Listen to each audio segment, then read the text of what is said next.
दोस्तों, आप सब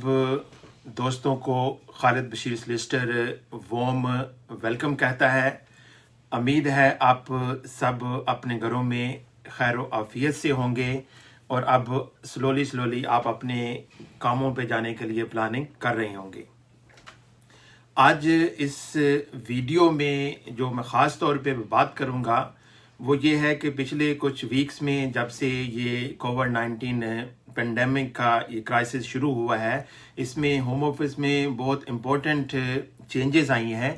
उसमें मैं बात करूँगा कि वो चेंजेस है क्या और किस तरह से आपको उस पे इम्पैक्ट कर रही हैं, और उसमें से कुछ बहुत अच्छे चेंजेस हैं उसमें मैं बात करूंगा। और साथ साथ ख़ास तौर पे जो बहुत सारे जो हमारे क्लाइंट्स हैं, दूसरे दोस्त हैं जो मुझे फ़ोन करते रहे हैं, वो होम ऑफिस में आजकल जो एप्लीकेशंस हम कर रहे हैं या ऑलरेडी एप्लीकेशन पेंडिंग्स हैं, उन पे होम ऑफिस के डिसीजन हो रहे हैं या नहीं हो रहे, अगर हो रहे हैं तो उस पर कितना टाइम लग रहा है, साथ साथ कोर्ट्स में जो अपील्स हैं उसका प्रोसेस कैसे आगे बढ़ रहा है, ये सारी चीज़ें हैं। इसमें मैं कोशिश करूँगा कि एक ब्रीफ इसका जो इम्पैक्ट है वो आपके मैं सामने रखूँ। सबसे पहले हम शुरू करते हैं कि जो इम्पोर्टेंट अपडेट्स हैं वो आपके साथ शेयर करते हैं, और स्टेप बाय स्टेप जो बाकी इम्पोर्टेंट इन्फॉर्मेशन है वो मैं आपके साथ शेयर करूँगा। सबसे पहली जो पॉजिटिव चीज़ हुई है इमिग्रेशन के हवाले से वो ये है कि अगर किसी के पास यहाँ पे लीव टू रिमेन है, नॉर्मली जिनको 10 ईयर रूट पे डाला गया है, 10 ईयर रूट टू सेटलमेंट पे, और अगर उनको पब्लिक रिसोर्सेज फंड्स अलाउ नहीं है और ओबियसली इन दिनों में जॉब्स नहीं है, काम की आपके पास अपॉर्चुनिटीज़ नहीं है, अगर आप स्ट्रगल कर रहे हैं और आप अपनी फैमिली लाइफ को या आप अकेले हैं यहाँ पे अपनी लाइफ को आगे लेके जाने में आपको प्रॉब्लम आ रही है, तो आपके लिए होम ऑफिस ने एक ऑप्शन दी है। आप वो ऑप्शन ज़रूर कंसीडर करें, और अगर आप उसमें क्वालिफाई करते हैं तो उसको ज़रूर अप्लाई आपको करना चाहिए। वो एप्लीकेशन है चेंज ऑफ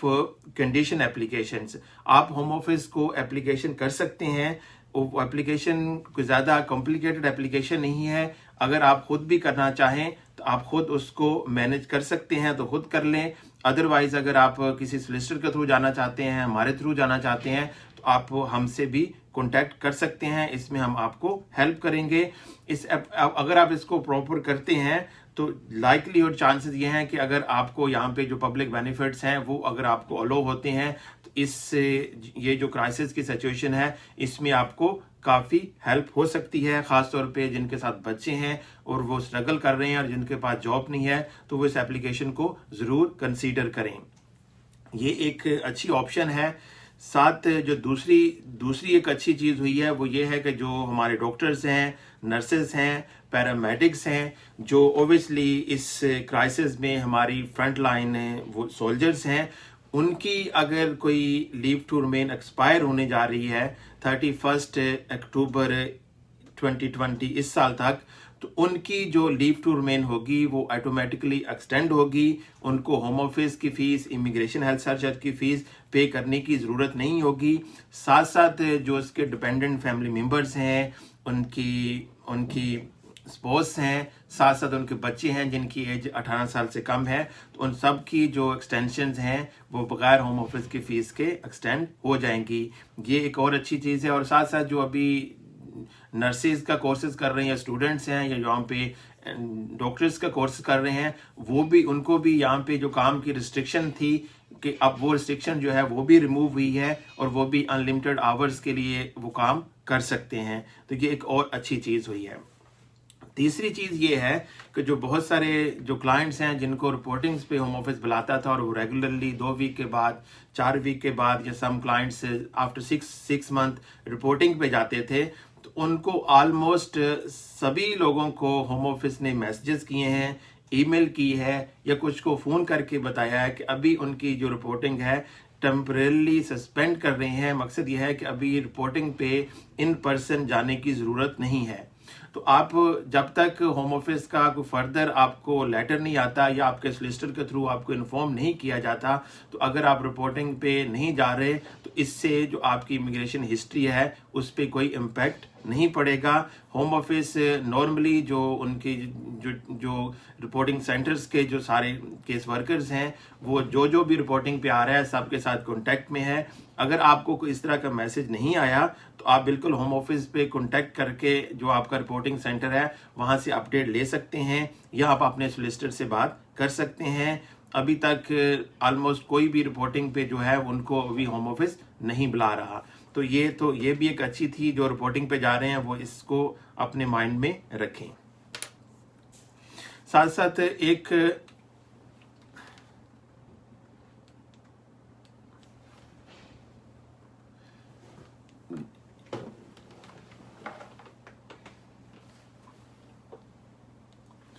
लाइट का थोड़ा सा इशू आया। साथ साथ एक और जो नेक्स्ट चीज है, यहाँ पे जो विजिट वीजा पे हैं या उनके पास कोई टेम्परेरी लीव टू रिमेन थी और वो यूके में आए थे, लेकिन अनफॉर्चुनेटली इस जो कोरोना वायरस का क्राइसिस है इसकी वजह से यहाँ पे वो स्टक हो गए हैं, तो उनका जो अगर लीव टू रिमेन किसी की एक्सपायर हो रही थी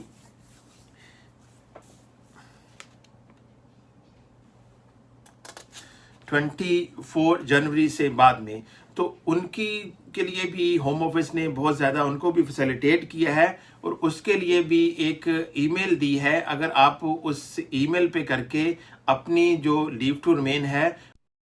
31 मई तक, बहुत सारे जो दोस्त हैं जो यहाँ पे विजिटर आए थे या जिनके पास शॉर्ट लीव टू रिमेन थी और यहाँ पे वो स्टक हैं, और एयरपोर्ट जो प्लेन्स हैं वो आपको पता है कि अभी कोई भी जो प्लेन्स हैं वो कोई भी कंट्री जो है ना वो प्रॉपर तरीके से रन नहीं कर रहे। अगर वो यहाँ पे स्टक हैं, ऑलरेडी उन्होंने अपनी 31 मई तक एक्सटेंशन करवा ली है तो उस पर ठीक है, लेकिन अगर कोई और भी एक्सटेंशन करवाना चाहे तो सिंपल प्रोसेस है, आप अपनी ईमेल करके अपनी लीव एक्सटेंड कर सकते हैं 31 मई तक। 31 मई तक होपफुली जो एयरलाइंस हैं उनकी जो फ्लाइट्स हैं वो रूटीन में अगर आ जाती हैं तो उसके बाद जो जिस कंट्री में जाना चाहे वो अपनी कंट्री में चला जाए। लेकिन अगर हालात अनफॉर्चुनेटली अच्छे नहीं होते, फिर भी अगर वो फर्दर एक्सटेंशन लेना चाहते हैं तो होपफुली उस पर जब जैसे ही होम ऑफिस की कोई फर्दर गाइडलाइन आती है वो मैं आपके साथ शेयर करूँगा। तो इसमें जो मैं थोड़ी सी और बात करना चाहूँगा, एक और बड़ी कन्फ्यूजन आ रही है, ख़ास तौर पे जो बहुत सारे जो क्लाइंट्स हैं और जो दूसरे जो हमारे जो इमिग्रेंट्स हैं जिनको इमिग्रेशन के साथ वास्ता पड़ता है, वो फ़ोन करते हैं कि उनकी अगर सपोज करें किसी की यहाँ पे एक्सटेंशंस की एप्लीकेशंस हैं या कोई वो फर्दर यहाँ पे एप्लीकेशन करना चाह रहे हैं, तो वो नॉर्मली क्वेश्चन करते हैं कि क्या वो भी 31 मई तक इसको एक्सटेंड करवा सकते हैं या अभी वो एप्लीकेशन ना करें, उसके बाद जैसे ही हालात नॉर्मल होते हैं तो वो अपनी एप्लीकेशंस करें। मेरी उनको ये एडवाइस होगी कि अगर किसी की लीव टू रिमेन एक्सपायर हो रही है तो वो अपनी एप्लीकेशन प्रॉपर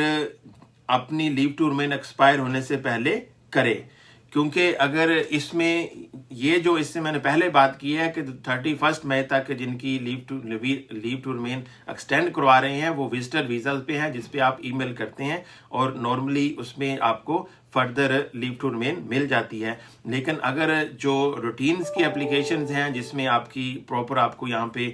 10 ईयर रूट्स पे मिली है leave to remain, 5 year routes पे मिली है या डिफरेंट कैटेगरीज हैं, टीयर 2 है, टीयर 4 है, तो उसमें अगर आपकी लीव टू रिमेन एक्सपायर होने जा रही है तो उससे पहले आप अपनी एप्लीकेशन होम ऑफिस में ज़रूर सबमिट करें। इसमें ओबियसली जो होम ऑफिस की फीसेस हैं उसका काफ़ी ज़्यादा इशू आ रहा है। अगर किसी के पास होम ऑफिस की फीसेस के लिए रीजनेबल फंड्स नहीं है और वो उसकी जो होम ऑफिस की फीसेस हैं और इमिग्रेशन हेल्थ सरचार्ज हैं और दूसरे जो ओवरहेड्स हैं वो मीट नहीं कर पा रहा, तो वो होम ऑफिस को फी वेवर की प्रॉपर एप्लीकेशन करके अपनी फीस एग्जाम्पशन के लिए होम ऑफिस को लिख सकता है। इन हालात में काफ़ी ज़्यादा चांसेस हैं कि होम ऑफिस इसमें काफ़ी लीनियंट है और आपकी तो एप्लीकेशन आप टाइम के अंदर करें और अपनी एक्सटेंशन जो है ना वो आगे इसको लेके जाएं।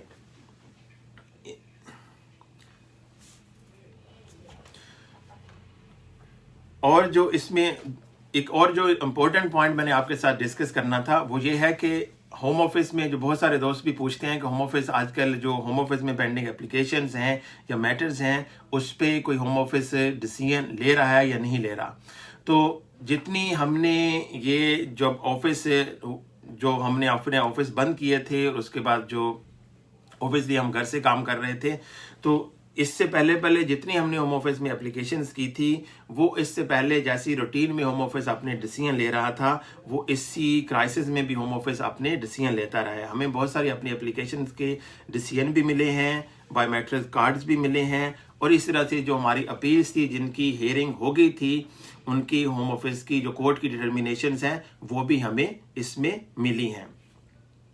तो आप भी अगर इससे पहले आपने एप्लीकेशन की थी, जैसे ये लॉकडाउन होने से पहले, तो रूटीन में उसके डिसीजंस आ रहे हैं। होपफुली उसी टाइम में नॉर्मली होम ऑफिस जो इससे पहले था 2-3 महीने के अंदर अंदर एप्लीकेशंस पे डिसीजन ले रहा था, लेकिन कुछ हमारी अपनी एप्लीकेशंस में 4-4, 5-5, 6-6 अप टू 6 वीक तक भी उस पर डिसीजन हुए हैं। तो आप उसी में होपफुली आपको इसी ड्यूरेशन में आपके डिसीजंस और साथ साथ जो बायोमेट्रिक्स हैं वो आपको मिलते रहेंगे। लेकिन जो एप्लीकेशंस हमने इस लॉकडाउन के पीरियड्स में की हैं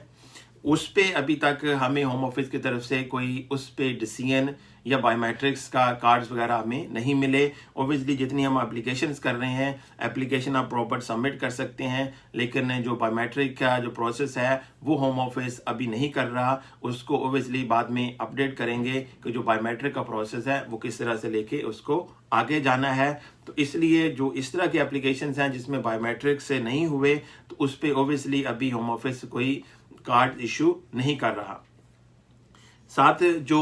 कोर्ट्स के मैटर हैं, जैसे अभी मैंने बात की है, जो तो इस लॉकडाउन से पहले कोर्ट की हियरिंग्स होगी थी उस पर डिसीजंस आ रहे हैं, और साथ साथ अभी होम ऑफिस जो कोर्ट की जो पॉलिसी है इस पे वो भी चेंज हुई है। अब जो सारी एप्लीकेशंस हैं जो सारी अपील्स हैं वो नॉर्मली वीडियो कॉन्फ्रेंस भी कर रहे हैं, और साथ साथ आपको स्केलेटन आर्गूमेंट्स और जो अपील के बंडल्स हैं वो आपको प्रिपेयर करके होम ऑफिस में कोर्ट को भेजने होते हैं। लेकिन याद रखें इसका ये मतलब नहीं है कि आपकी एप्लीकेशन प्रॉपर, आपकी जो अपील है वो आप प्रॉपर प्रिपेयर नहीं करेंगे। आपने अपनी जो अपील है वो वैसे ही प्रिपेयर करनी है, सारे सपोर्टिंग डॉक्यूमेंट्स आपने वैसे ही तैयार करने हैं, सारे आपके जो स्टेटमेंट्स हैं और जो आपके सपोर्टिंग डॉक्यूमेंट्स हैं वो प्रॉपर आपने बंडल बना के कोर्ट को, होम ऑफिस को, बारिस्टर को सबको भेजने हैं। अब इसमें होगा ये कि साथ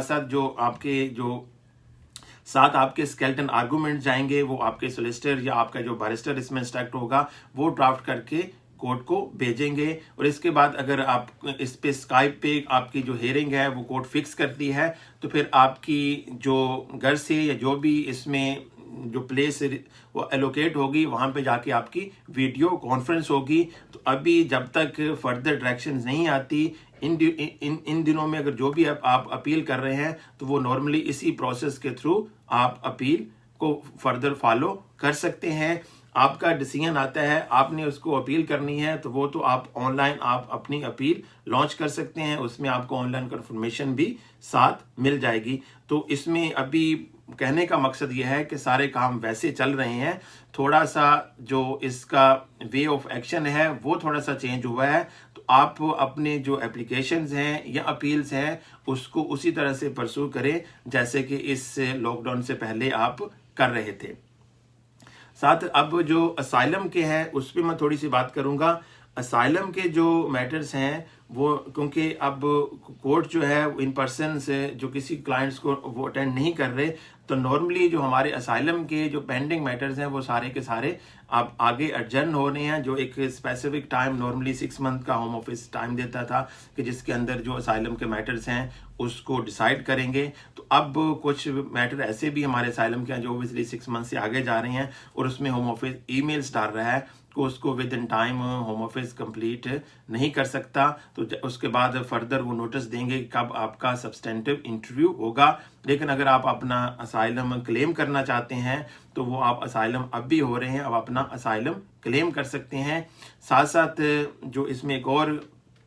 इम्पोर्टेंट चीज़ आपके साथ शेयर करना चाहूँगा, ऑब्वियसली जो असाइलम जिन्होंने क्लेम किए हैं और उनके असाइलम अभी पेंडिंग हैं, उस पर डिसीजन नहीं हो रहे। अगर वो असाइलम सीकर अलाउंस ले रहे हैं तो ठीक है, अगर नहीं ले रहे तो वो असाइलम सीकर अलाउंस अप्लाई कर सकते हैं। जिनके अभी एप्लीकेशन जो असाइलम्स हैं उस पर डिसीजन नहीं हो रहे, तो ये एक एक्सेप्शनल सर्कमस्टांसेस हैं। इसमें आप होम ऑफिस को लिख सकते हैं कि वो आपको काम की परमिशन भी इसमें ग्रांट करें।